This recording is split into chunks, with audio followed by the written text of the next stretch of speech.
students, again welcome to Pahel Classes. So I am Pradeep Kumawat. You can know more about me by searching my name on Google, Pradeep Kumar Kumawat.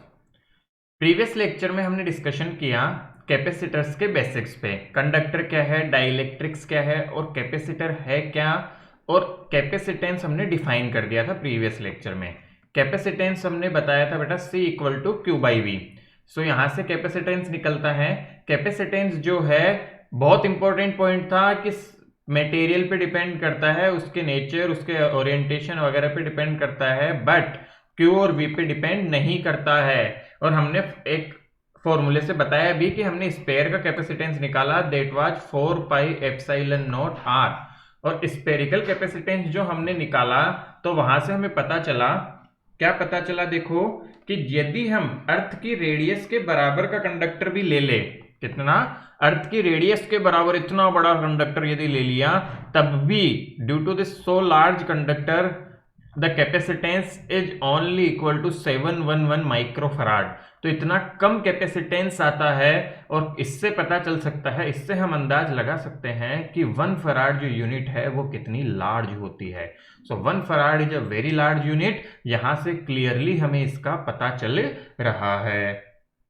I hope आपको ये सारी बातें समझ आई थी और ये question solve किया था, और मैंने आपको बताया भी था कुछ इंपॉर्टेंट पॉइंट्स डिस्कस करेंगे क्वेश्चन सॉल्व करने के बाद में। अब एक और क्वेश्चन में चाहूंगा हम यहाँ सॉल्व करेंगे, और उसके बाद काफी इंपॉर्टेंट कंसेप्ट हम डिस्कस करेंगे। तो देखो, what is the radius of spherical capacitance of 1 farad capacitance. ठीक है, तो स्पेरिकल कैपेसिटर की रेडियस कितनी हो, स्पेरिकल कैपेसिटर की रेडियस कितनी हो कि हमें कितना कैपेसिटेंस मिल जाए, 1 फराड। तो फॉर्मूला यूज कर ले, कैपेसिटेंस का फॉर्मूला होता है R by k and that is equal to 1। So यहां से बेटा R आ जाएगी मेरे पास में 1 multiply by k, that is equal to 9 into 10 to the power 9 metre. तो एक छोटी सी बात समझो यहां से कि जो रेडियस आ रही है that is equal to 9 multiply by 10 to the power 9 metre. This is even more than the radius earth, more than radius of earth. Is it possible to create such a capacitor, such a large capacitor? No, answer is no. We cannot create such a large capacitor. इतना create नहीं हो सकता, तो spherical capacitor का ज्यादा use नहीं है। Simple सी बात है, can you put it in your cupboard? बकवास, कुछ नहीं कर सकते ऐसा। कहाँ से रखेंगे, कपबोर्ड की छोड़ो, पूरी अर्थ के बाहर जाएगा, ये अर्थ पे नहीं रखा जाए इतना बड़ा स्पेरिकल कैपेसिटर। अर्थ से बड़ी साइज है तो कपबोर्ड में कहाँ से रख लेंगे, समझ में आ रही है बात? तो बहुत सिंपल सा कंसेप्ट रहा। What is the concept? Concept is कि स्पेरिकल कैपेसिटर का कैपेसिटेंस यदि थोड़ा भी चाहिए तो बहुत लार्ज कैपेसिटर चाहिए, ये पॉसिबल नहीं होता।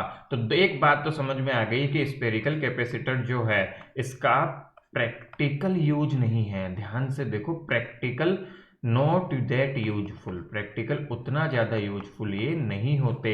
बहुत कम कैपेसिटेंस चाहिए तो छोटा सा बना सकते हैं, that is fine, but practically not that useful, ये प्रैक्टिकली काम में नहीं आते हैं। तो इसकी प्रॉब्लम क्या है समझते हैं। आपको ये एग्जांपल्स दोनों समझ आए होंगे कि 1 फराड चाहिए तो इतना बड़ा चाहिए जो कि अर्थ से भी बड़ा है, और अर्थ का कितना आता है, approximately 711 microfarad.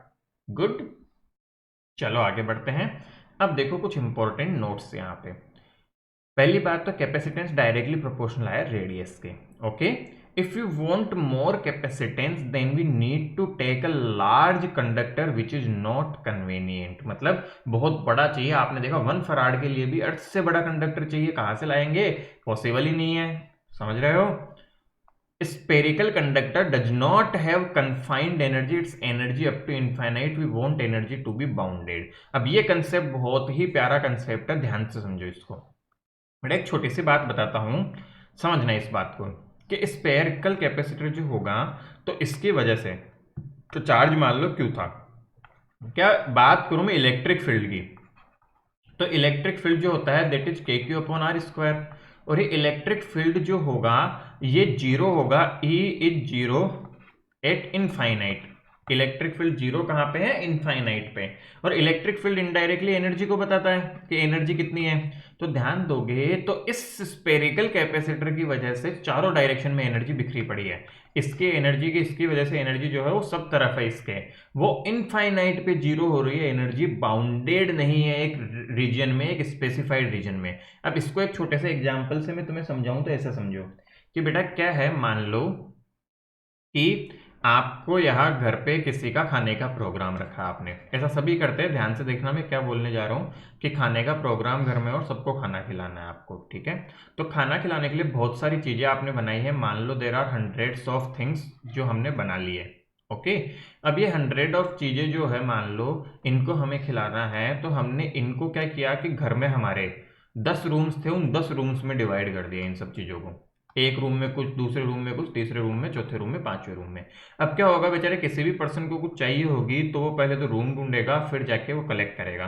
So this is a kind of distributed, मतलब अनबाउंडेड एनर्जी। इसको एनर्जी की तरह ट्रीट करोगे, हमें एनर्जी की रिक्वायरमेंट थी तो जगह जगह जाके लेना पड़ा। दूसरा एग्जाम्पल देखो कि क्या हुआ कि घर में एक चौक था बड़ा सा, उसमें हमने या किसी बड़े से रूम में सब कुछ एडजस्ट कर दिया। अब क्या होगा, कोई भी आएगा वहां से काम चला लेगा। कौन सा ज्यादा कन्वीनियंट वे है, ये वाला ज्यादा कन्वीनियंट वे है जिसमें एक ही जगह में एक कन्फाइंड स्पेस में सब कुछ आ गया। मेरी बात ध्यान से देखिए, एक कन्फाइंड स्पेस में सब कुछ आ गया, that is the appropriate thing, वो काफी अप्रोप्रिएट होता है, that is the best thing available.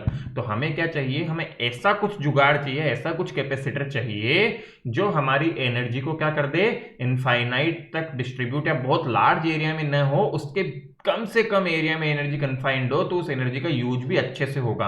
अब समझो क्या हुआ कि इस कैपेसिटर्स को, अब कैपेसिटर का काम क्या था मैंने आपको समझाया था, कैपेसिटर क्या है, एनर्जी स्टोर करता है और इंस्टेंटेनियस प्रोवाइड करता है। मान लो इसको एनर्जी चाहिए तो ये इतनी दूर से एनर्जी कैसे तुरंत लेके आएगा, तुरंत तो नहीं ला पाएगा, तो ये एनर्जी इतनी काम की नहीं होती जो दूर प्लेसेज पे है। बट यदि पूरी एनर्जी कन्फाइंड है तो तुरंत से ले आएगा और ले झपाक बिल्कुल तुरंत एनर्जी प्रोवाइड कर देगा और हमें मजा आएगा, बहुत अच्छा लगेगा। आया समझ? चलिए देखते हैं आगे।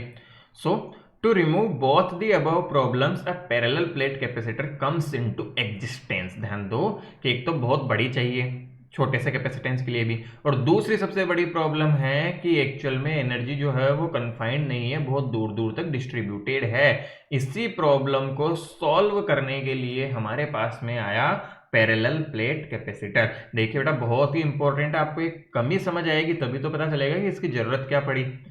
सबको समझ आया कि क्या नीड, आई होप इस एग्जाम्पल से तो बहुत अच्छा समझ में आ गया होगा कि एनर्जी जब कन्फाइंड होगी तो बहुत यूजफुल है। दूसरा एग्जाम्पल दूं आपको तो सोचो कि पानी भरने का लिए है, ठीक है। अब पानी भरने का एक तरीका तो है कि हमारे घर में क्या की है कि हम मान लो कि 100 बाल्टी बकेट्स है हमारे पास में, उनको भर के रखते हैं। एक हमने टैंक ले लिया उसमें पानी भर के रख दिया तो उससे फिर 100 बाल्टी एक साथ निकाल सकते हो, तो confined form, this is distributed type से, ठीक है।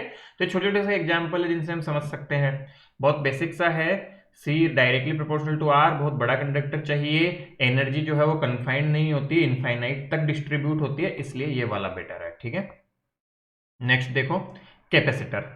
अब समझना ये है कि ये होता क्या है, ये तो मैं बता ही चुका।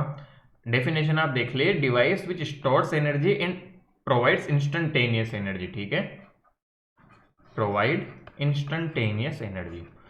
तो ऐसी डिवाइस जिसने एनर्जी स्टोर की और जरूरत पड़ने पे तुरंत से एनर्जी दे दी कि ले पकड़ एनर्जी, है ना, जरूरत पड़ी तो पकड़ो एनर्जी, फटाक से दे दी इसने, छक, तो हमारे को क्या मिल गया, जबरदस्त क्या मिली, एनर्जी मिली, तो that is the capacitor.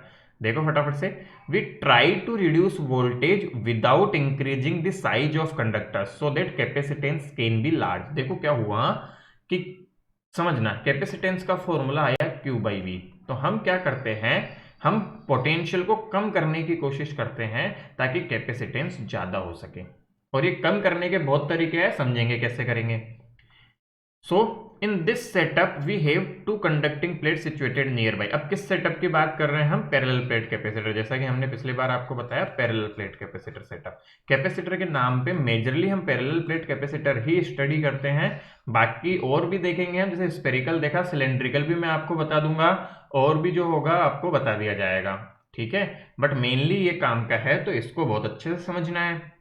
In this setup we have two conducting plate situated nearby. तो पैरेलल प्लेट कैपेसिटर में क्या होता है कि दो प्लेट्स बहुत पास पास होती है, अच्छे प्लेट्स है तो इनका एरिया होगा, ठीक है, ऐसा दिखने में ऐसा लगता है ये एक तरह से 3D टाइप से है ना, ऐसी प्लेट्स है ये, तो इनके बीच का एरिया कुछ होगा, ठीक है। One plate contains a positive charge, एक प्लेट पे पॉजिटिव चार्ज रहेगा, एक पे नेगेटिव चार्ज रहता है, तो इसको सिग्मा, इसको माइनस सिग्मा भी बोल सकते हैं सरफेस डिस्टेंसिटी को। अदर कंटेन्स नेगेटिव चार्ज, तो टोटल चार्ज ऑन कैपेसिटर, इस पूरे कैपेसिटर का टोटल चार्ज पूछूं मैं, टोटल चार्ज यदि बात करूं तो that will be zero. Net charge यदि बात करें सिस्टम पे तो दैट विल बी जीरो। आगे, whenever we talk about charge on capacitor, it implies the magnitude on any charge, magnitude of charge on the any plate। तो हम ये बात करें कि इस कैपेसिटर पे कितना चार्ज है, तो हम नेट चार्ज नहीं बोलेंगे, हम बोलेंगे मैग्नीट्यूड के नाम क्यों लिए, क्योंकि एक पे माइनस है, तो दोनों पे सेम और अपोजिट होता है, तो आप तो पॉजिटिव प्लेट का ले लो, और भी से चार्ज ऑन पॉजिटिव प्लेट, ठीक है।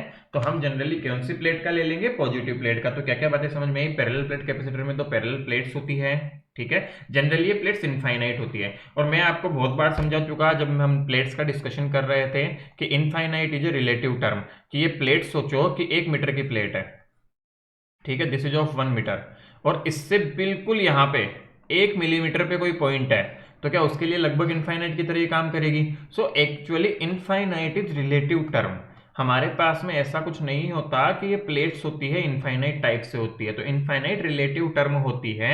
ध्यान दे, तो ये प्लेट कोई बहुत ऐसी नहीं होती, छोटे छोटे से होते हैं कैपेसिटर, आप देखो कि बहुत छोटे छोटे से होते हैं पैरेलल प्लेट कैपेसिटर, छोटे छोटे से, तो छोटे से होते हैं, और इन पे फिर भी इतना होता है कि इनके कंपैरिजन में, किसी भी कंपैरिजन में नेग्लिजिबल है। अब बस 1 सेंटीमीटर का कैपेसिटर ले लो, 0.001 मिलीमीटर, क्या इससे बहुत ज्यादा छोटा ही होगा, बिल्कुल होगा भाई। तो ऐसा डिपेंडेंस होता है, आपको देखना है तो आप ये भी समझ सकते हो छोटे कैपेसिटर्स कैसे, कि जो हमारा मदरबोर्ड होता है, यदि कभी आपको पुराना जो डेस्कटॉप पीसी होता था उसके साथ में मदरबोर्ड पीछे लगा होता था, खोलने का मौका मिला हो तो उस पर ग्रीन टाइप से, रेड ब्लू टाइप से, डॉट्स टाइप से दिखते हैं, दैट इज द कैपेसिटर्स, है ना, वो कैपेसिटर टाइप से होता है, ठीक है। Whenever we talk about charge on the capacitor, it implies the magnitude of charge on any plate, और हम पॉजिटिव प्लेट का चार्ज भी कंसीडर कर सकते हैं। आई होप ये सब बातें क्लियर हो गई होगी, समझ में भी आ रही होगी। तो पैरेलल प्लेट कैपेसिटर का सेटअप समझ आया। सो कैपेसिटर है क्या, ये मैंने ऑलरेडी बता दिया था आपको इससे पहले। तो देखो ऐसा कुछ होता है, दो कंडक्टर्स होते हैं हमारे पास में, एक पे पॉजिटिव चार्ज, एक पे नेगेटिव चार्ज, और उनको बैटरी से चार्ज किया जाता है। तो अब देखो क्वेश्चन आता है कि इस तरह का पॉजिटिव और नेगेटिव चार्ज दिया कैसे जाता है। तो देखो कई तरीके हो सकते हैं, one of the best way is आप दोनों प्लेट्स को ऐसे कनेक्ट करो और उसको बैटरी से जोड़ दो, तो पॉजिटिव टर्मिनल जहां कनेक्टेड है वहां पॉजिटिवली कनेक्ट हो जाएगा, और नेगेटिव वाले पे नेगेटिव कनेक्शन आ जाएगा, और फिर हटा लो इसे, तो दोनों प्लेट्स पे हमारे चार्ज आ गया। तो इस तरह से चार्जिंग की जाती है। नाउ सिंबल कैपेसिटर का, तो कांस्टेंट कैपेसिटर को हम दो लाइंस बना के इस तरह डिनोट करते हैं, और वेरिएबल कैपेसिटर यदि होता है जिसकी वैल्यू वेरी हो सकती है तो उसके बीच में हम ऐसे लाइन बनाते हैं। सो दिस इंप्लाइज कि इसकी वैल्यू चेंज हो सकती है, और इसका मतलब है कि इसकी वैल्यू कांस्टेंट बनी रहती है। आई होप आपको सब समझ आ रहा है, ये यहां तक कोई भी प्रॉब्लम हो तो आप पूछ सकते हैं, ठीक है। सिंपल सी बात, क्या कि दो पैरेलल प्लेट कैपेसिटर्स है, और यहां से हम इसको पता कर सकते हैं कांस्टेंट, सिंपल। और ये चार्जिंग कैसे करो, बैटरी वगैरह से कनेक्ट कर दो, एक पे पॉजिटिव आएगा, एक पे नेगेटिव आ जाएगा।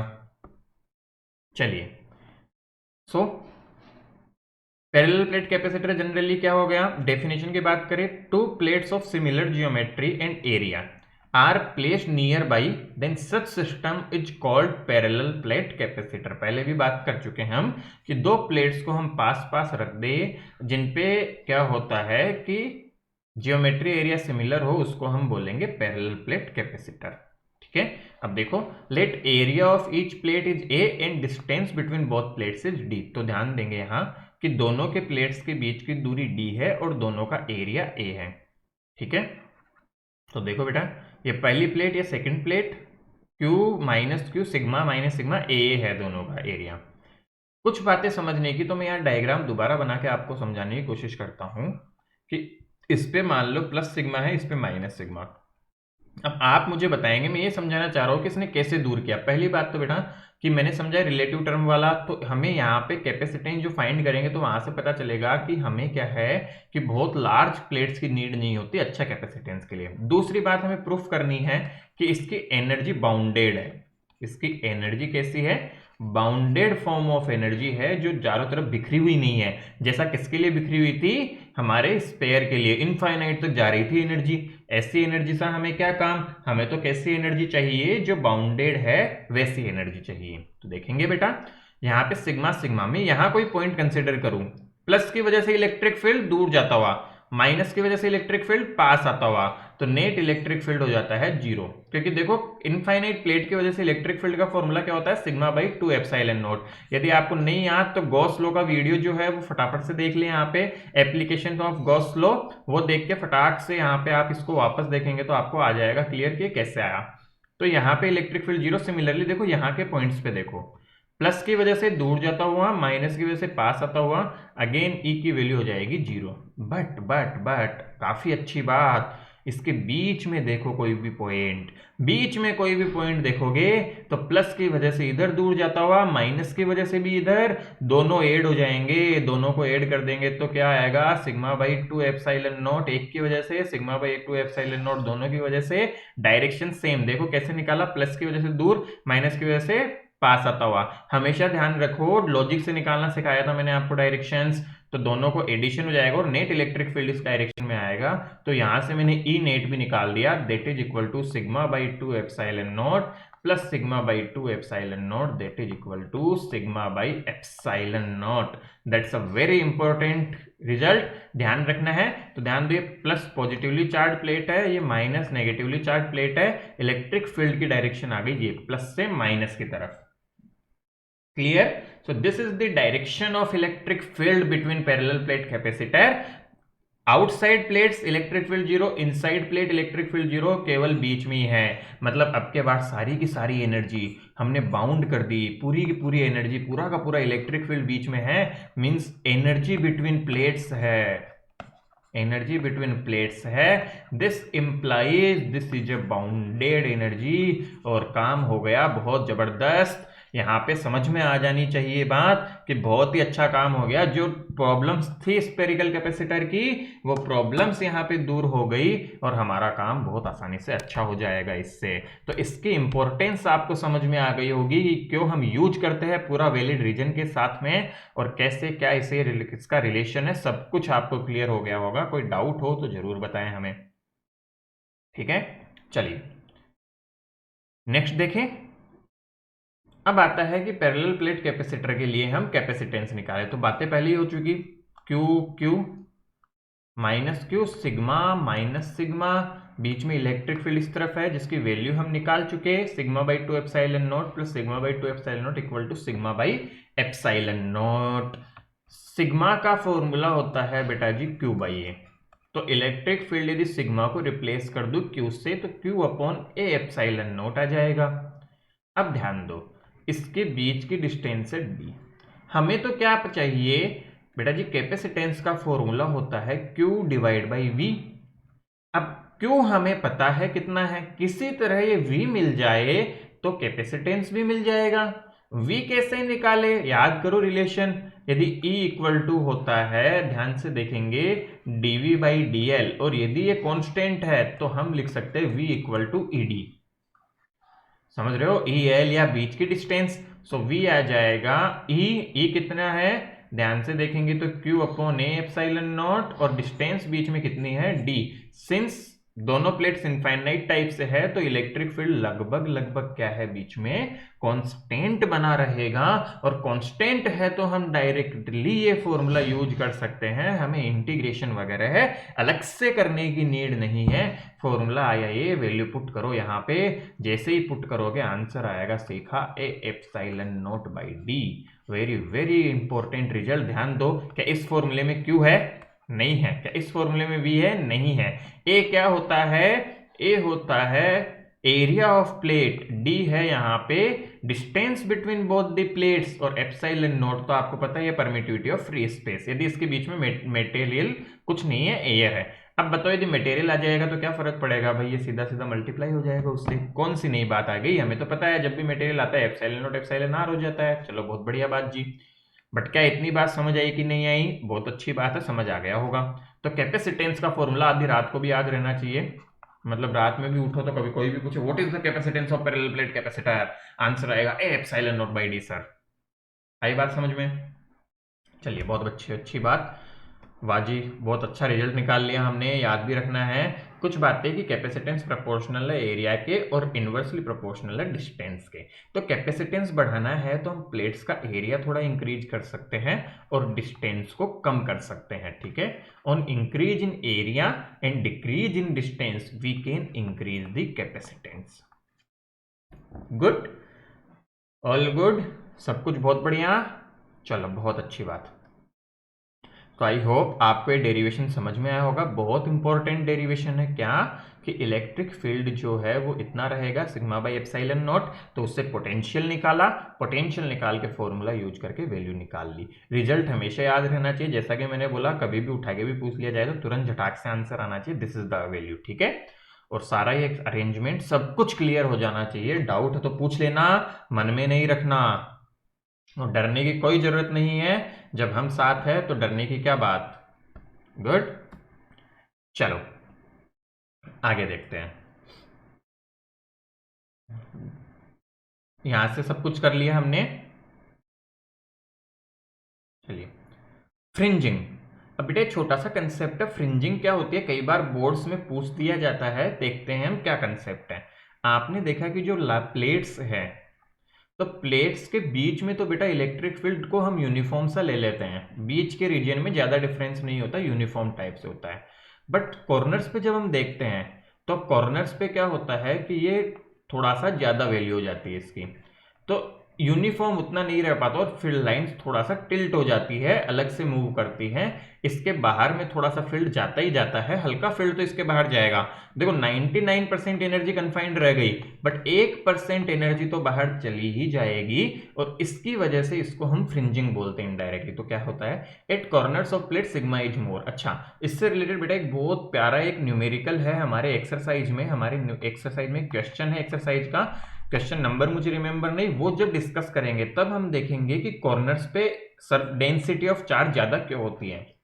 Due to this field lines bend outward set edge, तो इसकी वजह से फील्ड लाइन क्या होती है, आउटवर्ड बेंड कर जाती है एज पे। This is called fringing of field. We assume this field to be negligible, मतलब ये नेग्लिजिबल होता है, इसको हम नेग्लिजिबल मानते हैं, ठीक है। तो जो फील्ड थोड़ा बहुत बाहर गया इसको हम नेग्लिजिबल मानते हैं, इसको उतना काउंट नहीं लेते, नहीं तो हम सॉल्व ही नहीं कर पाएंगे कुछ। तो कोई पूछे क्या है फ्रिंजिंग, तो कि कॉर्नर्स पे कुछ फील्ड बाहर चला जाता है, that is the fringing of field.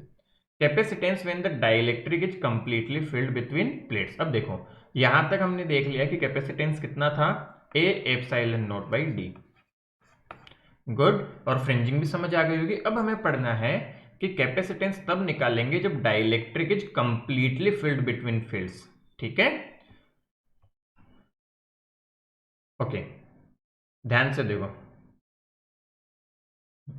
E when dielectric present between the plates, ठीक है। तो यहां से देखेंगे यहाँ पे बेटा कि अरेंजमेंट क्या है अब, कि ये हमारे पास में कैपेसिटर था, डी बिटवीन डिस्टेंस थी, ये पूरा का पूरा आप किससे भर दिया जाए, मैं डायग्राम बना रहा हूँ, देखो कोशिश करके। यहाँ पे सभी बच्चे ध्यान देंगे कि पूरा का पूरा हमने किससे फिल कर दिया इसको, डाइलेक्ट्रिक से। सारा मटेरियल में एयर की जगह कोई नया मटेरियल आ गया, सारे मटेरियल में एयर की जगह कोई नया मटेरियल आ गया और हमें निकालना है इसका कैपेसिटेंस। सब बच्चे ध्यान से देखो कि पहले हम ये फाइंड कर चुके पैरेलल प्लेट, और अब हम क्या कर रहे हैं, डाइलेक्ट्रिक इंसर्ट कर रहे हैं इसमें, ठीक है। देखते हैं,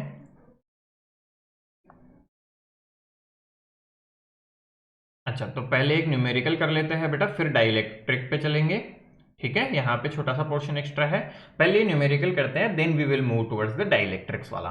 ये सिंपल का न्यूमेरिकल है। तो सबसे पहला क्या है, on connecting capacitor to capacitor of capacitance C to a battery of potential difference V। तो क्या दिया गया कि एक कैपेसिटर था, उसको बैटरी से कनेक्ट किया V से, इसका कैपेसिटेंस है C। On decreasing the potential difference bye 120 volt charge becomes plus minus 120। तो पहले केस में चार्ज जो आया Q1 दैट इज 360 माइक्रोकूलम, और सेकंड केस में जो चार्ज आया Q। अब क्या हुआ कि सेकंड केस में क्या किया कि हमने ये छोटा सा काम किया, that is V minus 120, potential कितना कर दिया, डिक्रीज कर दिया, C तो C ही रहेगा, और Q2 जो आया दैट इज 120, ठीक है, microcoulomb. Potential difference V find करो, कैपेसिटेंस फाइंड करो, ये सारी फाइंड करनी है बेटा। फर्स्ट से हम इक्वेशन लिख लेते हैं। हमारे पास इक्वेशन होती है Q इक्वल टू CV, इसके हेल्प से लिखते हैं। सो 360 माइक्रोकुलम है, तो मैं यूनिट्स को माइक्रोकुलम दोनों तरफ से कटेगा इसलिए वैसे लिख लेता हूं 360 microcoulomb equal to C। Value of C is equal to, यहां से फटाफट से देखेंगे बेटा, C की वैल्यू तो निकालनी है हमें और V भी हमें पता नहीं है, ठीक है। दूसरा देखो, सेकंड के लिए इक्वेशन जब लिखूंगा तो 120 माइक्रोकुलम और that is equal to C V minus 120। ध्यान से समझे, दोनों इक्वेशंस को डिवाइड कर दो, ये फर्स्ट इक्वेशन ये सेकंड इक्वेशन 1/2 कर दो तो आएगा 3 equal to V divide by V minus 120, multiply करके सॉल्व कर लेते हैं। 3V minus 360 equal to V इधर आ जाएगा तो 2V इक्वल टू 360। आई बात समझ में कि नहीं आ रहा सबको? फटाक से देखेंगे तो यहां से देख लो बेटा जी, 3V बाय 12 3 36, तो यहां से 2V, तो V की वैल्यू आ जाएगी 180। तो पोटेंशियल हो गया कितना? 180 वोल्ट्स। आया बात समझ? तो पहला आंसर आ गया हमारे पास में 180। नेक्स्ट देखो कैपेसिटेंस, किसी भी इक्वेशन में रख दो तो C equal to 360 divide by 180, यहां पे रख दिया मैंने, और यहां से आ गया मेरे पास में C, और ये माइक्रोकुलम था तो ये इससे ये कट हुआ 12, तो आंसर आया 2 माइक्रोफराड, ठीक है। वोल्ट आएगा, कुलम पर वोल्ट हो जाएगा हमारे पास में फराड, तो 2 माइक्रोफराड आ गई कैपेसिटर की value. 2 microfarad is the capacitance. Magnitude of charge if the applied potential difference is increased by 120। बेटा बहुत आसान है कि V वैल्यू है 180, तो V डैश जो न्यू हो जाएगा, ये थर्ड पार्ट कर रहे हैं, वो हो जाएगा 180 plus 120 that is equal to 300 volt. तो चार्ज कितना आ जाएगा? Q डैश आ जाएगा 300 CV, तो 2 multiply by microfarad, 2 microfarad multiply by 300 volt, तो यहां से आएगा 600 माइक्रोकुलम। तो चार्ज कितना आ जाएगा जी? 600 माइक्रोकुलम चार्ज आ जाएगा। आया समझ आप सबको? तो बहुत बेसिक कंसेप्ट है, सिंपल सी डेफिनेशन से किया हमने Q equal to CV formula use करके। ओके, अब देखो हमने जो प्रीवियस में एक लाइन प्रीवियस स्लाइड में रह गई थी उसको अब ढंग से करते हैं। What is that?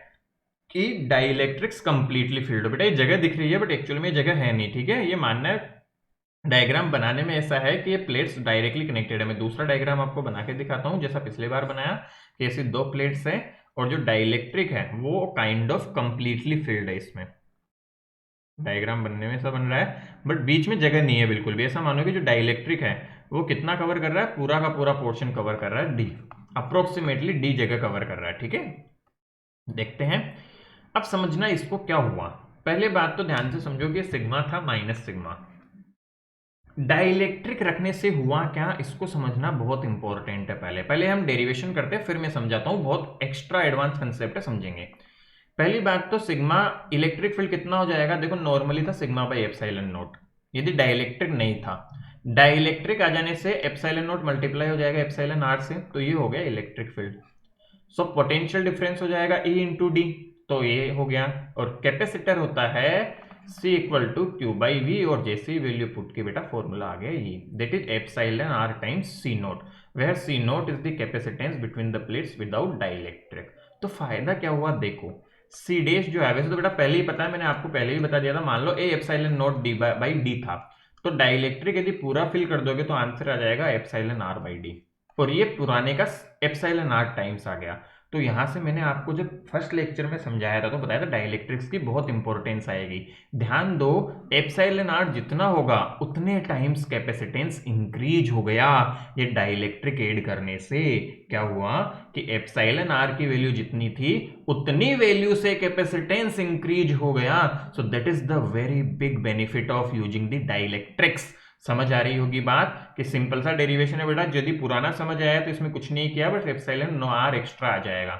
अब इसको समझो कि ये हुआ क्यों, ऐसा हुआ क्या। तो पहली बात तो ये समझ में आ गई कि पोटेंशियल डिक्रीज हो रहा है इसलिए कैपेसिटेंस इंक्रीज हो रहा है। प्रैक्टिकली समझे कि इंटरनली क्या हुआ, तो बहुत अच्छा फिनोमिना है ये। सब बच्चे ध्यान से देखेंगे तो पूरा समझ में आएगा और बहुत ही प्यारा फिनोमिना है। देखो क्या समझे कि यहाँ पे क्या हुआ हमारे पास में कि हमारी जो दो प्लेट्स थी, इन प्लेट्स पे सिग्मा माइनस सिग्मा था, बिल्कुल था। इनकी वजह से इलेक्ट्रिक फील्ड सेटअप हुआ इस तरफ। तो ई प्लेट्स है, ये किसकी वजह से है? प्लेट्स की वजह से। जो डाइलेक्ट्रिक हमने इंसर्ट किया था बीच में, ये रेड वाला जो है हमारा डाइलेक्ट्रिक सब्सटेंस है, ये जो बीच में हमने इंसर्ट किया था, ध्यान से देखेंगे इस पे क्या हुआ अब कि इस पे फील्ड, इसके पार्टिकल्स को जो फील्ड लगा वो इस तरफ लगा, इस तरफ। तो डाइलेक्ट्रिक के पॉजिटिव चार्ज इधर कलेक्ट होने लगे और डाइलेक्ट्रिक में नेगेटिव चार्ज कलेक्ट होने लगा इधर। ध्यान से देखो, इसको समझने के दो तरीके, एक तो इलेक्ट्रिक फील्ड की वजह से, दूसरा कि प्लेट के नेगेटिव चार्ज ने डाई इलेक्ट्रिक के पॉजिटिव चार्ज को अट्रैक्ट किया और प्लेट के पॉजिटिव चार्ज ने डाई इलेक्ट्रिक के नेगेटिव चार्ज को अपनी तरफ खींचा। तो ध्यान दो, तो डाई इलेक्ट्रिक के अंदर फील्ड जनरेट हो गया इस तरफ, इससे हम बोलते हैं ई इंड्यूस्ड। क्या बोला जाता है? ई इंड्यूस्ड बोला जाता है। तो ध्यान दोगे तो ई नेट की यदि मैं बात करूं, बेटा मैं बहुत एडवांस कंसेप्ट बता रहा हूं आपको, ध्यान देंगे साथ देंगे तो समझ आएगा। ई नेट जो हो जाएगा that is E plate minus E induced. तो ध्यान देंगे तो एक्चुअल में इलेक्ट्रिक फील्ड कम हो गया और इस इंड्यूस्ड को डायरेक्ट मेजर करने का तरीका नहीं था, तो डायरेक्ट मेजर करने का तरीका आया एप्सिलॉन आर। इस पूरी वैल्यू का जो नेट आता है दैट इज कि E initial upon epsilon R. ऐसा ही कुछ याद करो, मैंने कूलम्ब्स लॉ में भी आपको समझाया था। आ रहा है समझ में सभी को? सो काफी इंपॉर्टेंट, काफी प्यारा सा डेरिवेशन है, बहुत अच्छा है। ध्यान रखने की बात है कि डाइलेक्ट्रिक डालने से कैपेसिटेंस इंक्रीज हो जाता है और कितना इंक्रीज हुआ, ये एप्सिलॉन आर टाइम्स हो गया। क्यों हुआ उसका बैकएंड रीजन भी मैंने आपको समझा दिया, कैसा होता क्यों है, क्या वजह है इसकी, ये भी आपको समझ में समझा दिया बहुत अच्छे से। आपको पूरा अच्छे से क्लियर होना चाहिए विदाउट एनी डाउट। क्लियर? चलो बहुत अच्छी बात है। तो आज के लेक्चर में हम इतना ही पोर्शन करेंगे। जो नेक्स्ट लेक्चर आने वाला है हमारा, उसमें हम इस कहानी को आगे बढ़ाएंगे और पूरा अच्छे से कवर करेंगे सारे कंसेप्ट्स को। आपको लेक्चर्स अच्छे लग रहे हैं तो अपने फ्रेंड्स के साथ जरूर शेयर करें और रिमेंबर, ये हमारा जो प्रयास है एक, उसे सक्सेसफुल बनाने में हमारी हेल्प करे। इस तरह से बहुत अच्छी कंटेंट आ रहा है, पूरे कंसेप्ट्स कवर करूंगा मैं आपके लिए ताकि सब बच्चों को ये जो एजुकेशन है वो अच्छे से मिल सके। ओके, सो बस इसको स्प्रेड करिए इन्फॉर्मेशन को। थैंक्स।